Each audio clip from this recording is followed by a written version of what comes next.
Hey, I have to just I'll make this quick, but there is I just have to say something about this. I saw this amazing film over the weekend that really blew my mind. I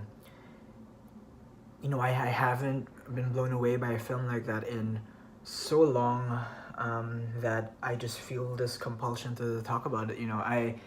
It was a film called Dog Star Man from 1964. Actually, it's not really a film. It's a collection of short films that, when screened in its entirety, sometimes is collected together and set and called a film. So there's Dog Star Man Part 1 to 4, and there's a prelude, so I guess there are 5 parts, and they show them in order. And it's directed by this guy named Stan Brakhage. And Stan Brakhage is someone who, going into this, I heard many things about, but I wasn't very familiar with his work. All I knew about him was his history as an avant-garde filmmaker, and I knew his stuff was kind of it's avant-garde, so it's kind of out there in a way that perhaps challenges the concepts of what films are or whatever. Heard lots of great things about him. I always hear about his shorts being screened around the city, and I finally gave myself time to go to one of these before the end of the semester, and it's pretty incredible. It's a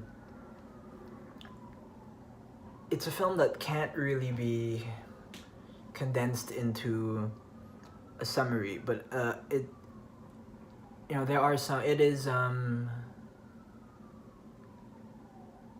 is this visual expression of what people say is this kind of summation of the cosmos or whatever, or like it's kind of this visual expression of the world, I guess. It's hard to, it's not, I'm not even gonna try to explain what the film's about, but there is this kind of recurrent Sisyphus thing going on. Like there's this guy, he's in this like snowy mountain or something, or maybe it's not a snowy mountain, maybe it's a forest, but this is guy there, I don't remember, but he's kind of walking up this kind of upward hill with his dog, I think, and that is something that recurs throughout the film, and perhaps it is a reference, I'm not very sure, I guess I just assume it is a reference to the myth of Sisyphus by Albert Camus.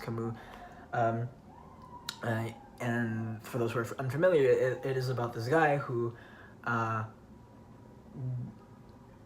it's this kind of story about the idea of the futility of life, and that life and struggle is like this upward hill that everyone kind of goes on towards, and he's like pushing up a rock or something up a hill, and when he gets to the top of the hill, the rock just stumbles over again, and he has to go back up and push it again, and it's about the cycle of the struggle, the cyclical cycle of continuous struggle, and whether or not it is worth pursuing. And it's kind of this like summation of life and all of this, and life's all struggle, and does it even matter? Should we just kill ourselves or whatever? And I think honestly, I haven't actually read I haven't actually read it over here. Real shit. But I have The Myth of Sisyphus over here as a library book. I haven't really read it yet, but from what I know, and it kind of concludes that you have to kind of accept the absurdity of life and just engage with it anyway. But so Dog Star Man. So I saw this film theater here. It's an amazing theater called Anthology Film Archives, and if you've ever seen, you look for clips. It's actually on YouTube, I think. And it's gonna be very bad quality. You have to see it on film if you ever have the chance. But it was screening, and then at the end of the film, after the third part of Dog Star Man Part 3, the theater the theater starts flashing red lights, and I hear a siren outside or some kind of blaring sound, and I find out that the building just something caught on fire, and everyone was being evacuated from the building. It was kind of insane, but after that, fire trucks came and the firemen, and it was pretty surreal. And then, especially with that movie in particular, and then they came out, and eventually we were waiting outside. Some people waited with me, and we ended up finishing the film after the whole situation was solved and eradicated. But it was such a transformative experience for me, because it reinvigorated this feeling I had that the limitations of film is the film as a medium is so unbounded. And for one, this film is actually it's a silent film, and it's a silent film, and it's so engaging in a way that it messes with your sense of your sense of time. So it does it slows down and speeds up, and then the rhythm goes back and forth between different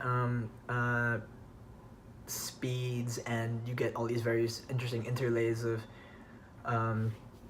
overlays of of images. And it when you think of film in the perspective of film as or when you think of film as a way to show a certain kind of perspective, and you see a film like this where it kind of completely eradicates any sense of human perspective, and goes and not even it eradicates a human perspective that is constrained by physical space and time, and then it kind of shows you watching the film, it doesn't feel like I'm watching something like human. It feels very otherworldly and supernatural, not because of any kind of not necessarily because of the content of the film, but because of the way it's rhythmically structured and edited. And there are all these cool visual images too. It's the most visually stimulating film I've ever seen, I think.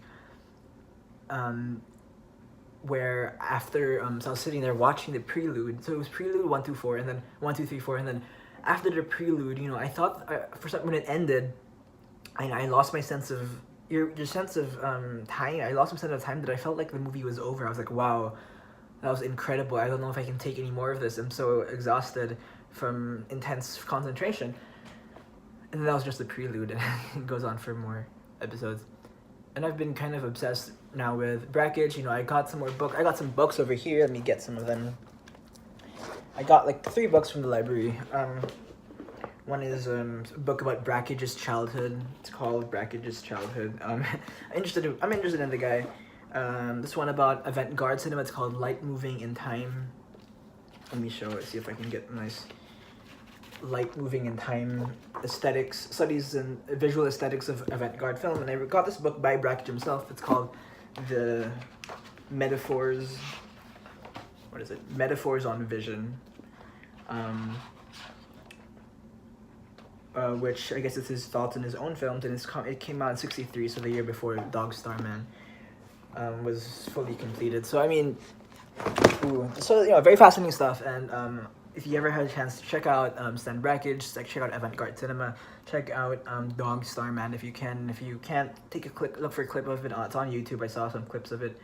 The whole thing's on YouTube, I think. But check it out for sure. It's pretty fascinating stuff, riveting stuff.